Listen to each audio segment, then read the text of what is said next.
My dear viewers, গতকাল আমরা এই রিলেটিভ প্রোনাউন ব্যবহার করে রিলেটিভ ক্লোজ তৈরি করে আমরা যে একটি বাক্যে অতিরিক্ত তথ্য সংযোজন করতে পারি সেই বিষয়ে একটি ক্লাস নিয়েছিলাম এগুলো ব্যবহার করে। তার মধ্যে শুধুমাত্র এই দ্যাট এর ব্যবহারটাকে আমরা বাকি রেখেছিলাম। আজকে এই দ্যাট এর ব্যবহার সহ গতকালের কয়েকজন ভিউয়ার্স যারা কমেন্ট করছেন তার বেসিসে আজকের ক্লাসটি মূলত সাজানো হয়েছে। আশা করি এই ক্লাসে কেউ নতুন হয়ে থাকলে পূর্বের ক্লাস দেখে আসবেন, তাহলে এই সম্পর্কে সুস্পষ্ট ধারণা পাবেন। আমি প্রথমেই যার প্রশ্নটা ছিল তার প্রশ্নের সমাধানটা আগে দিই। একজনে প্রশ্ন করেছিলেন এইভাবে যে কখন আমরা রিলেটিভ প্রোনাউনের পরে সাবজেক্ট ব্যবহার করব আর কখন ভার্ব ব্যবহার করব।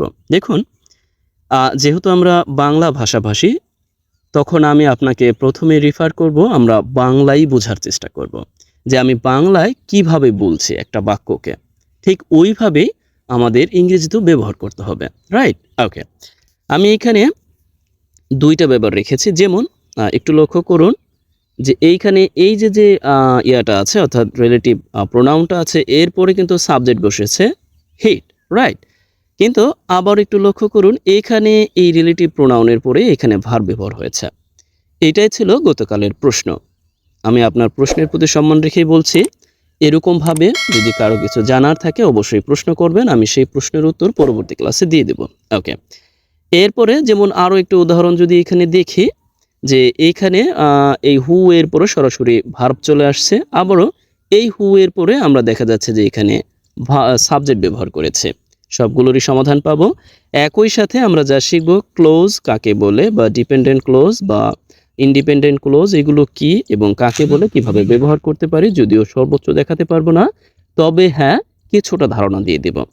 এরপরে আমরা দ্য ডেইলি স্টার থেকে একটি এডিটোরিয়ালস নিয়েছি। এখান থেকে আমরা বেশ কিছু উদাহরণ, অর্থাৎ এই ডেইলি স্টার, গতকালের ডেইলি স্টারের এডিটোরিয়ালস থেকে আমরা ব্যাখ্যা সহ উদাহরণ দেখব যে আমরা যে ক্লাসটি করলাম রিলেটিভ প্রোনাউনের উপর, এর প্র্যাকটিক্যাল ইউজটা কি। ওকে, যাই হোক, প্রথমে আমরা শুরু করতে পারি রিলেটিভ প্রোনাউনের এই ব্যাপারটি দিয়ে। এইখানে যেমন দেখুন, আমি সর্বত্র পড়বো না, যে জাস্ট একটু বলছে যে গ্রিন হাউস ইফেক্ট বলতে বোঝায় রিফার টু দ্য প্রসেস, একটি প্রসেসকে বোঝায়, থ্রু হুইচ যার মধ্য দিয়ে।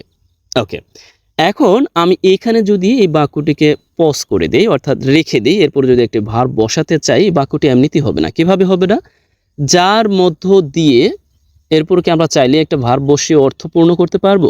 পারবো না। যেমন এই দেখুন, যার মাধ্যমে, রাইট? যার মাধ্যমে আমি বাংলায় বলছি যে হিট, মানে তাপ পৃথিবীর পৃষ্ঠে আটকে যায়, অর্থাৎ এখানে কিন্তু সাবজেক্ট অটোমেটিক চলে আসছে। তার মানে এই যে হিটটা আছে, এই তাপটা কি পৃথিবীর মধ্যে আটকে যাচ্ছে, রাইট?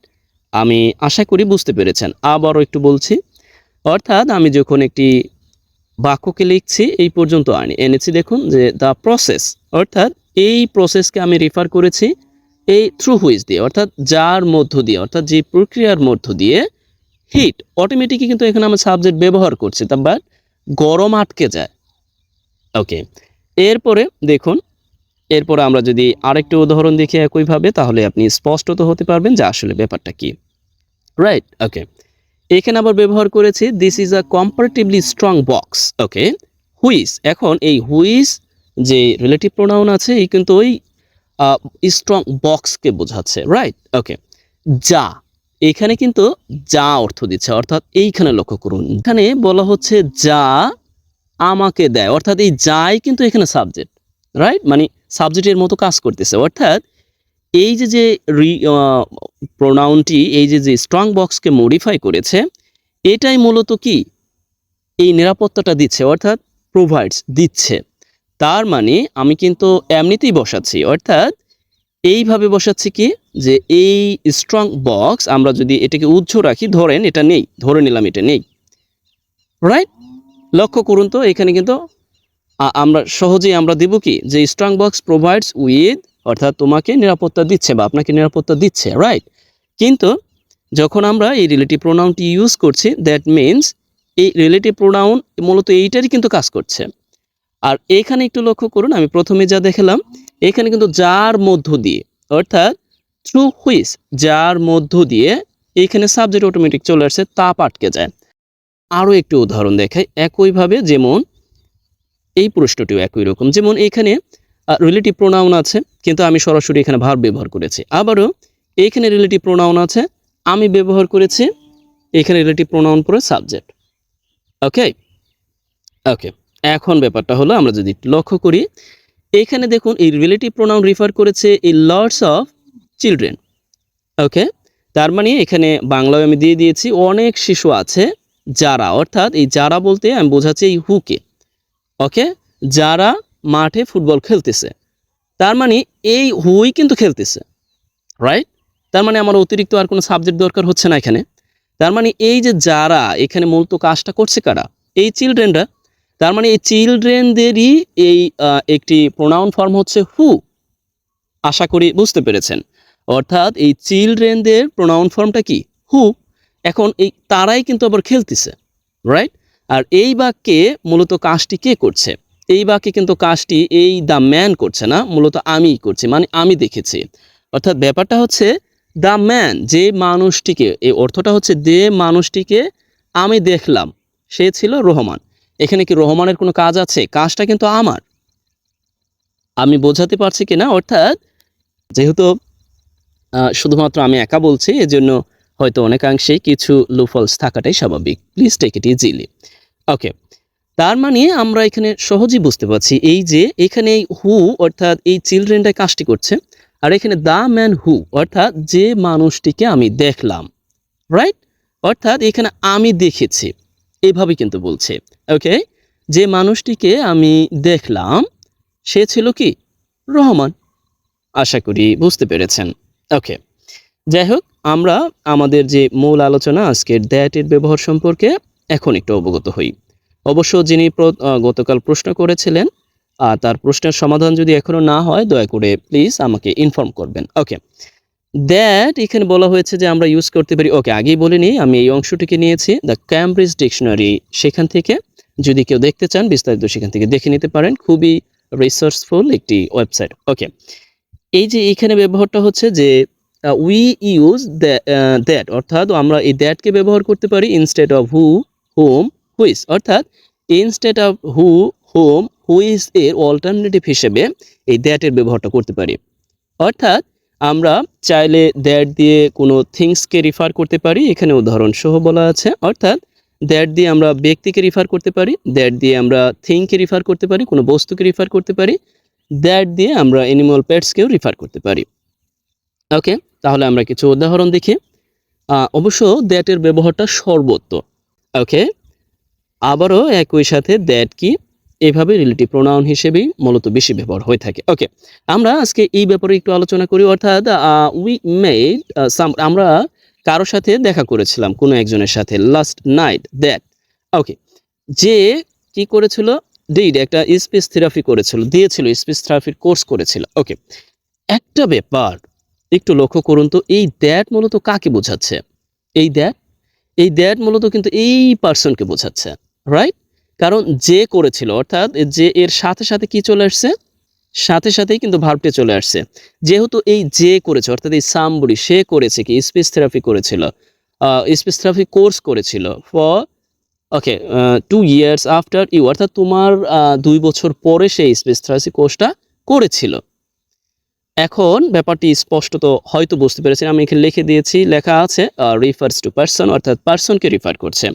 আবার এইখানে যদি আমরা একটু লক্ষ্য করি, দেখুন এখানে ভার্ব, আবার এখানে সাবজেক্ট চলে আসছে। কিভাবে আসলো একটু লক্ষ্য করি, যে দা অর্থাৎ এই একটা টাইম আর কি, তার মানে এই সময়, ওকে, নির্দিষ্ট করে এই জন্য দা ব্যবহার হয়েছে। ওকে, দ্য ট্রেন, অর্থাৎ এই দ্যাট কিন্তু ট্রেনকে রিফার করেছে। এখন কথা হলো, প্রশ্নটা হচ্ছে এখানে সাবজেক্ট কিভাবে আসলো? একেবারে অটোমেটিকই সাবজেক্ট চলে আসছে, অর্থাৎ দ্য ট্রেন ইউ, অর্থাৎ তোমাকে কি পেতে হবে, তার মানে তুমি, এখানে তোমাকে পেতে হবে, তার মানে আমাদের অটোমেটিক সাবজেক্ট চলে আসবে, ইউ নিড টু গেট, তোমাকে, তোমার পাওয়া প্রয়োজন, রাইট? তার মানে এখানে এই রিফার করেছে থিংকে দ্যাট, কিন্তু একই সাথে রিফারের পর সাবজেক্ট চলে আসছে অটোমেটিক।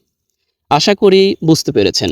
যেহেতু পূর্বে আলোচনা করেছি যে কখন সাবজেক্ট আসবে, কখন ভার্ব আসবে, আশা করি এ পর্যন্ত বুঝতে পেরেছেন। ওকে, যেহেতু আমি প্রতিদিন আপনাদের জন্য বাক্য তৈরি করে দিই বা কাজ থাকে, এজন্য আমি আপনাদের জন্য আজকে কাজ দিব। দয়া করে এই কোয়ান্টিফায়ার অথবা নাম্বারস ব্যবহার করে, গতকাল আমি দেখিয়ে দিয়েছিলাম, এইগুলো ব্যবহার করে যে কেউ যে কোনো একটি বাক্য তৈরি করতে পারেন।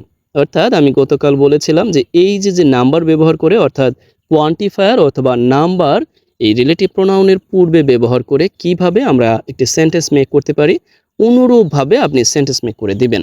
আশা করি যে কোনো একটি সেন্টেন্সের আদলে আপনি সেন্টেন্স মেক করবেন, এটা হচ্ছে আপনার কাজ। যদি আপনি না করেন তাহলে এতে করে আমি ব্যথিত হই, এটাই স্বাভাবিক। আর অবশ্যই আমি মনে করি, অবশ্যই আমি আশা করি আপনি আমার ভিডিওটা দেখার পর যদি সামান্যতম উপকৃত হন বা মনে করেন যে yes it is perfect for you, please make a comment and share, and at the same time please inform those who are very interested to learning English, at the same time those who are very interested to learning something new. আমাদের মূল উদ্দেশ্য ছিল যে that এর ব্যবহার সম্পর্কে অবগত হওয়া এবং একই সাথে ওভারঅল যে রিলেটিভ প্রোনাউনগুলো আমরা গতকাল শিখেছি এবং আজকে দেখলাম সেগুলোর প্র্যাকটিক্যাল ইউজ, অর্থাৎ দ্য ডেইলি স্টারের একটি এডিটোরিয়ালস থেকে আমরা এই প্র্যাকটিক্যাল ইউজটাকে দেখব। আমরা যেহেতু শুধু প্র্যাকটিক্যাল ইউজটাকে দেখব, এর জন্য অনেক কিছু উজ্জ্ব রাখবো, যেমন এগুলো আর পড়লাম না, আপনারা পড়ে নিতে পারেন যদি মনে করেন। ওকে, এইখানে প্র্যাকটিক্যাল ইউজটাকে একটু দেখি।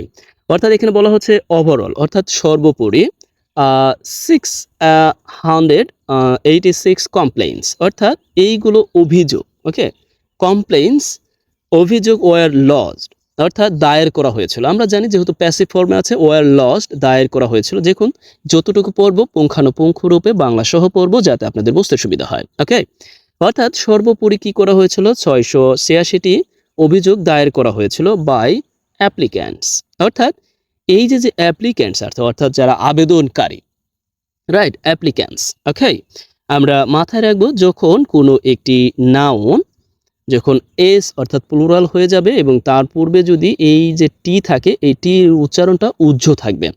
আবারও বলছি, যখন আমরা কোনো নাউন উচ্চারণ করতে যাব আর তা যদি প্লুরাল ফর্মে থাকে এবং তার সেই এই প্লুরাল ফর্মে এস এর পূর্বে যদি টি থাকে, এই টিটা উজ্জ্ব থাকে। ওকে, অর্থাৎ এখানে উচ্চারণটা হচ্ছে কমপ্লেইন্স, আবার এখানে উচ্চারণটা হচ্ছে অ্যাপ্লিক্যান্টস। ওকে, যাই হোক, অর্থাৎ এই যে অ্যাপ্লিক্যান্টস আছে এই এরা কিন্তু মূলত এই যে রিলেটিভ প্রোনাউন হু আছে, এই হু মূলত এই অ্যাপ্লিক্যান্টসকে রিফার করেছে, অর্থাৎ হু এবং অ্যাপ্লিক্যান্টস একে অপরের পরিপূরক, রাইট? আশা করি বুঝতে পেরেছেন। ওকে, দেখুন কিভাবে ব্যবহার হচ্ছে, অর্থাৎ রিলেটিভ প্রোনাউন কত ইউজফুল।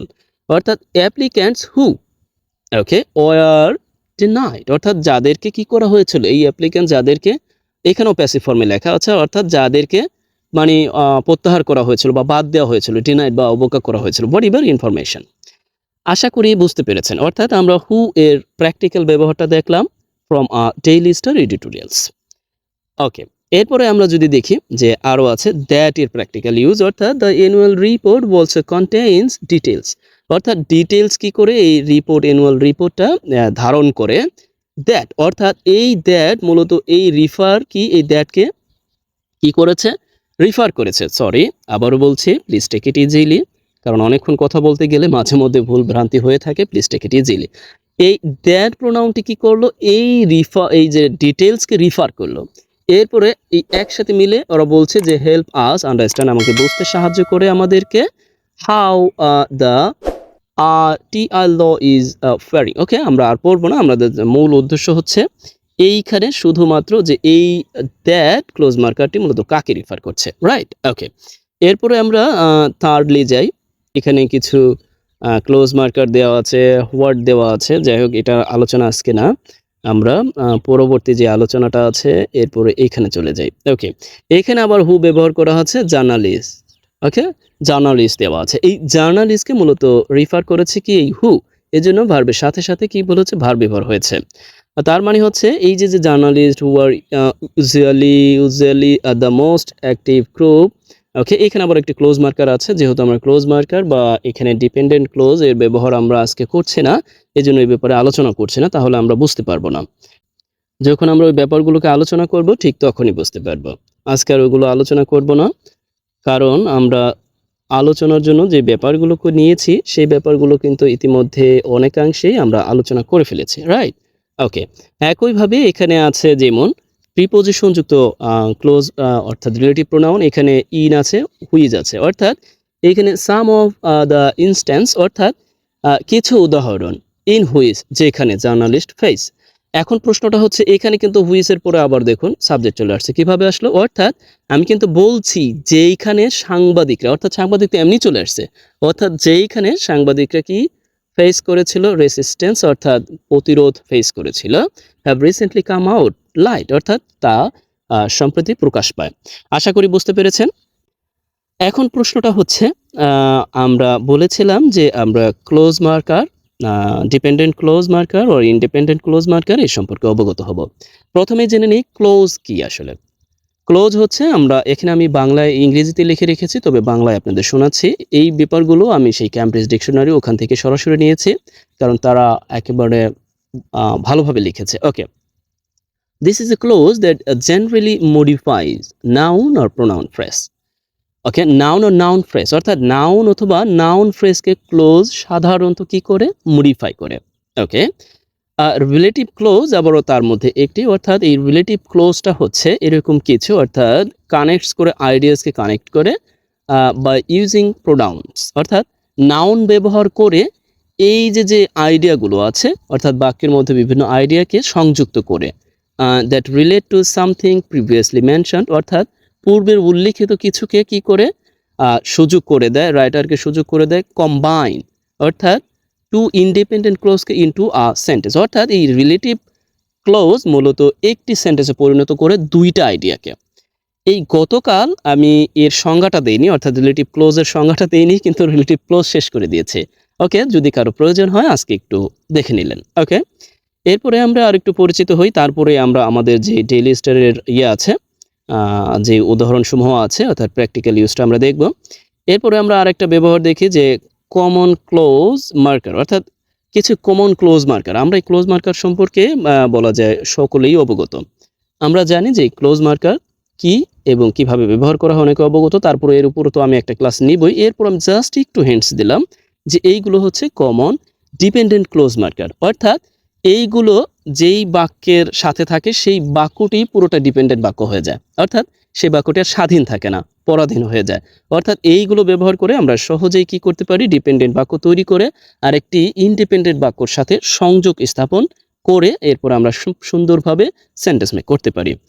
এরপরে আমরা দেখি ইন্ডিপেন্ডেন্ট কিছু বাক্য, অর্থাৎ স্বাধীন, ইন্ডিপেন্ডেন্ট কিছু মার্কার, ক্লোজ মার্কার, অর্থাৎ যেগুলো স্বাধীন। যেমন আমরা কিছু বাক্য ব্যবহার করি এরকম consequently, furthermore, however, moreover, nevertheless and therefore, এই ধরনের কিছু ক্লোজ মার্কার ইউজ করে থাকি, যা একই সাথে অত্যবশ্যক, আবারও একই সাথে এগুলো কি স্বাধীন, অর্থাৎ এইগুলোর জন্য এরকম নয়, মানে এগুলো দিয়ে এমন কোনো বাক্য তৈরি হবে না যেই বাক্যটি, অর্থাৎ যে বাক্যটি আরেকটি বাক্যের উপর নির্ভরশীল, অর্থাৎ এগুলো একেবারে স্বাধীন। ওকে, যাই হোক, আমরা বিস্তারিত যেহেতু আলোচনা করব ধারাবাহিকভাবে, জাস্ট আমি একটু বলে দিলাম। This is for you. No more today.